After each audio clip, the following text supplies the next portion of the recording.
वृंदावन में उड़ेला गुलाल, कह दो राधा रानी से। वृंदावन में उड़ेला गुलाल, कह दो राधा रानी से। राधा हमारी भोली भाली, राधा हमारी भोली भाली, नटखट है नंदलाल, कह दो राधा रानी से। वृंदावन में उड़ेला गुलाल, कह दो राधा रानी से।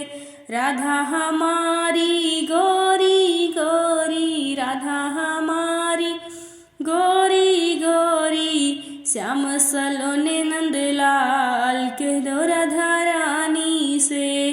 श्याम सलोने नंदलाल, कह दो राधा रानी से। वृंदावन में उड़ेला गुलाल, कह दो राधा रानी से।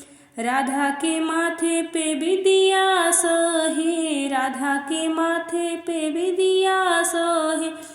मोर मुकुट नंदलाल, कह दो राधा रानी से। मोर मुकुट नंदलाल, कह दो राधा रानी से। वृंदावन में उड़ेला गुलाल, कह दो राधा रानी से।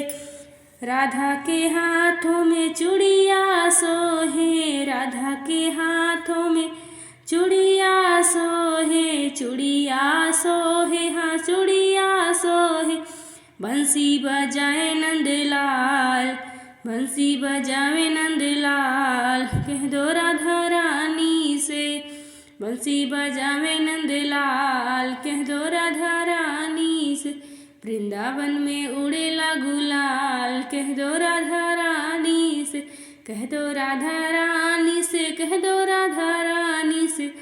वृंदावन में उड़ेला गुलाल, कह दो राधा रानी से। सभी को राधे राधे।